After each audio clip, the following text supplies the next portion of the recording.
Hey mga Kaspard, kamusta kayo? At sa video na ito mga Kaspard, pag-uusapan po natin ng mga paraan kung paano gagana ng lalaki na i-message ka.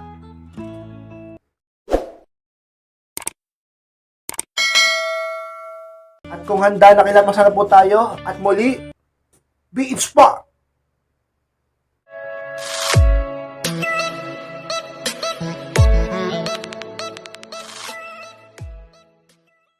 At ang unang paraan mga Kaspard kung paano gaganahan ang lalaki na i-message ka is mag-dirty talks minsan sa asawa mo.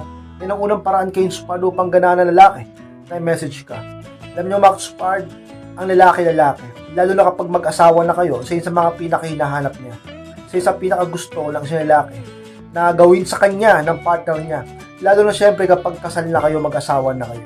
Diba? Huwag ka na mahihiya. Mag-dirty talks ka minsan sa mister mo, sa asawa mo. Diba? Eh, asawa mo na rin naman yan eh. Yung iba nga dyan, di pa mag-asawa, mag-boyfriend, girlfriend pa lang, nagde-dirty talks na. Diba? Eh, kayo palalo na mag-asawa na kayo. Yung iba sa inyo, diba? Matagal ng kasal. Eh, mag-dirty talks ka paminsan-minsan sa mister mo. Paminsan-minsan lang. Huwag naman palagi. Para hindi rin siya mag-isip ng masama sa'yo. Diba? Magugustuhan niya yan. At kapag kaganyan kayo sa mga mas lalo magpapagana sa kanya sa'yo. At kung magkalayo man kayo, sa mga talaga namang magiging dahilan niya para ganahan siyang i-message ka. Alam nyo, sa isang relasyon ka-inspired, napakahalaga na ilalagay nyo ng init o anghang ang inyong relasyon. Dapat parehas kayo nag-e-effort. Hindi porket babae ka, hindi ka nagagawa ng paraan para magkaroon ng spark ang inyong relasyon o init ang inyong relasyon. Ang iba kasi sa inyo, umaasa lang sa lalaki. Eh, paano pag hindi rin marunong lalaki? Diba? Paano pag hindi rin showy, hindi rin sweet, hindi rin ma-effort? Kaya dapat kailangan talaga tulungan kayo.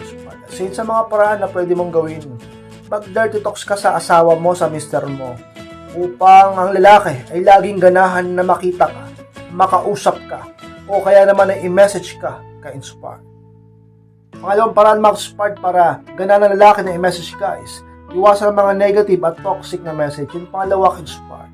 Ang problema kasi sa iba sa inyo, kung bakit hindi ginaganahan yung partner nyo lalaki na i-message kayo, ay dahil napaka-toxic mong babae.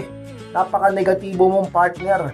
Kung palagi kang ganyan, talaga man, kahit sino lalaki, wala magtatagal sa'yo.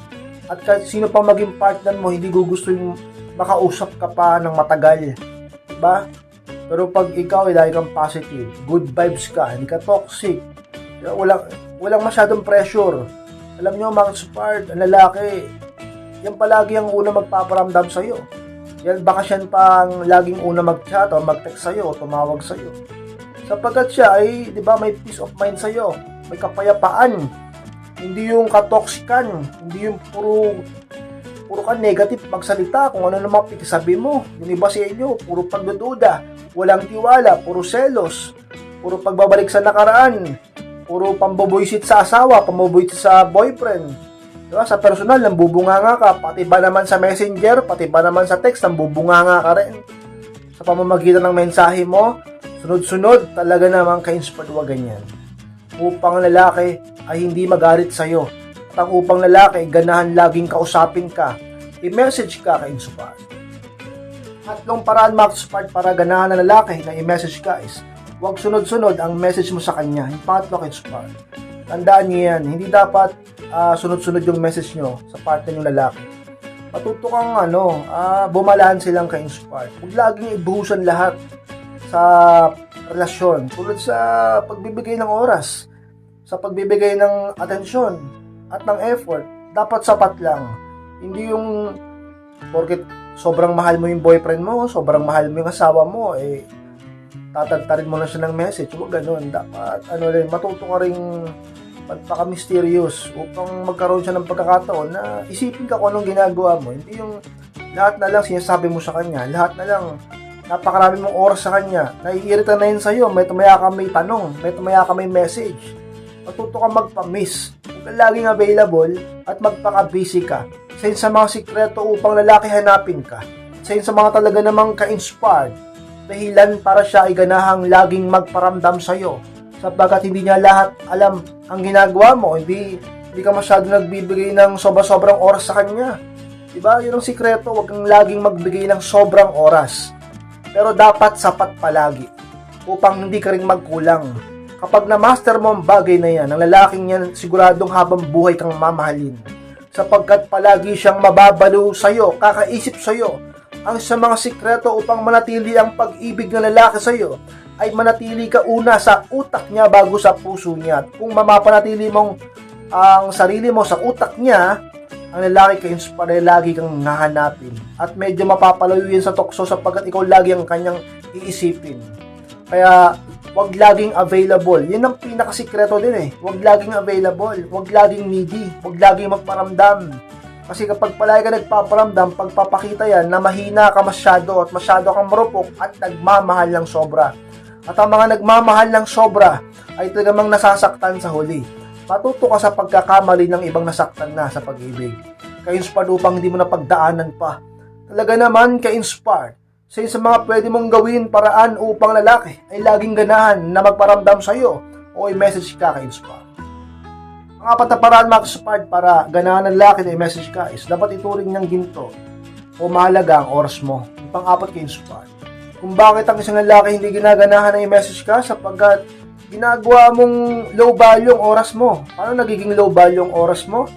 Kasi met maya ka nagpaparamdam, met maya ka nagbibigay ng oras. Pero kung nagpapaka-busy ka at talaga namang sapat lang ang binibigay mong pagkakataon o atensyon sa kanya, minsan ka lang mag-message, medyo matagal kang mag-reply. At kung minsan siya pa nga lagi ang unang nagpaparamdam sa'yo, hindi ka pala chat, hindi ka pala text. Pero hindi ka rin nagkukulang sa pag-reply kapag may oras ka na. Alam nyo, makikismart kapag nakita na lalaki na ganyan ka, pinapahalagahan ng oras mo, at nakita ng isang lalaki na hindi mo siya ganun kamahal, sapat lang.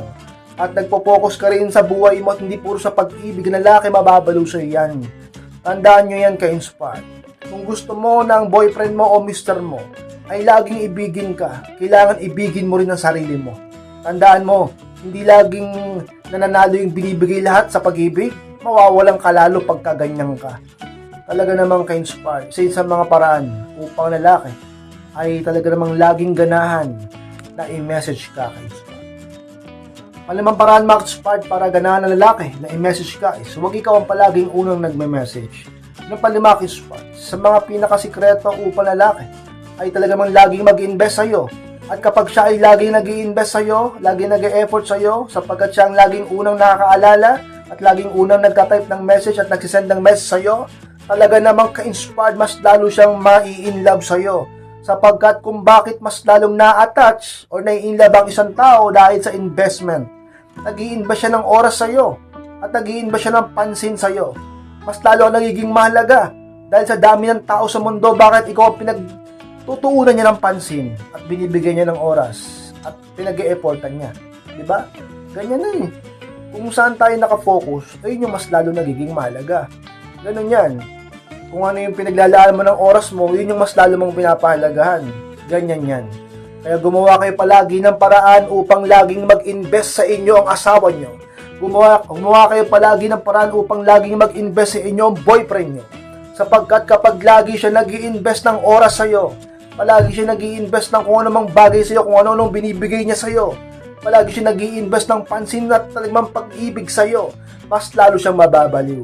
At napakadelikado naman kapag talaga namang hindi na siya nag-i-invest sapagkat siya ay nagsasawa na sa'yo. Ay nako, ka-inspire, unti-unting mawawala ang pakiramdam niyan sa'yo o damdamin niya sa'yo. Kaya iwasan mo ka-inspire na masyado siyang i-validate para hindi matigil yung paghahabol niya sa'yo. Iwasan mo yung palaging pagbabalidate sa kanya upang lagi pa rin siya mag-effort sa'yo. Yung iba kasing lalaki, nakakampante na eh. Relax na. Kasi alam niya na yung girlfriend niya o misis niya, yung babae niya, ay mahal na siya. Kaya dapat hindi mo talaga ipakita na sobrang mahal mo siya. Yan ang sikreto upang lalaki laging mag-effort sa'yo.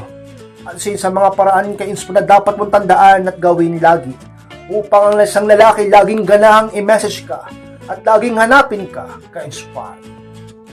Ang aming paraan ma-inspire at sikreto upang ang isang lalaki ay ganahang palaging i-message ka is ipakita na interesado ka sa message niya. Paano ka-inspire?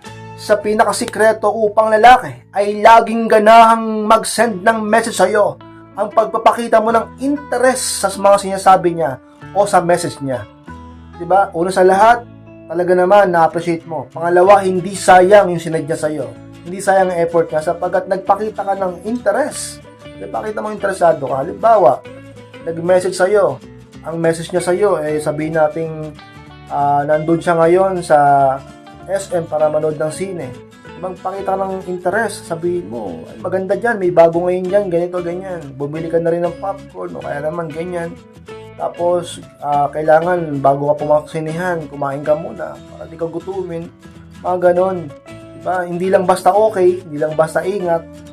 Meron ka pang additional na sinasabi pa.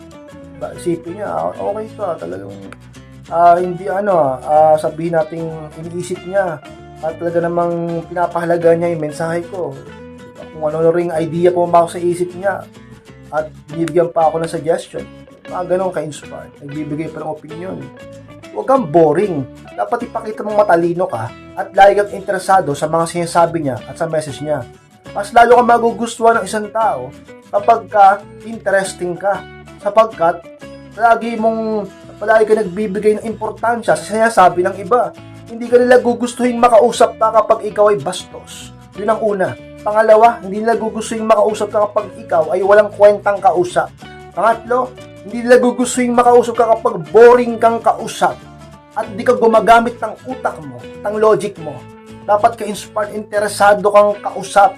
Hindi yung wala kang kwentang kausap. Tulad niyan, pag sinabi niya dito ako sa ganyan, sa SM, okay, sige, ingat, ganyan. Enjoy. Hindi ba pwedeng dagdagan ng ganyan sa susunod, sama mo ako ganyan, o kaya mag-enjoy ka sa panonood mo diyan at habang nanonood ka, imaginein mo katabi mo ako. Mga ganyan. May konting sweet, may konting landi, di ba? Upang ang lalaki, habang ginagawa niyo yung bagay na yun, kahit sila mag-isa, ay naiisip niya nandiyan parang kasama ka lang niya. Dahil yung mga ginagawa niya ay idea mo. Sa mga sekreto ka inspirado pa lalaki, laging ganang i-message ka. Sapagkat alam niya na lagi kang merong masasabi sa kung anong bagay na i-message niya sa'yo. Magpakita ka ng interest sa mga gusto at sinasabi niya. At ang lalaki ay mas lalong gugustuhin ka, mas lalong gugustuhin i-message ka.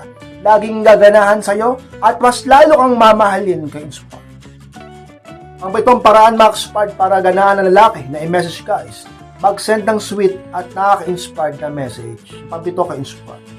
Dapat, kahit paminsan-minsan man lang, nag-send ka ng sweet message sa mister mo o boyfriend mo. At paminsan-minsan, mag-send ka rin ng nakaka-inspired, diba? Na message. Yung magiging inspirasyon niya. Mga quote. O kaya naman, mga sarili mong kasabihan sa buhay. Diba? Para hindi man puro magiging negative yung mga sinisend mo sa kanya. Diba? Paminsan-minsan maging malambing ka. Kailangan ng lalaki yan pagiging malambing. Pag I love you ka, ganyan, mag I miss you.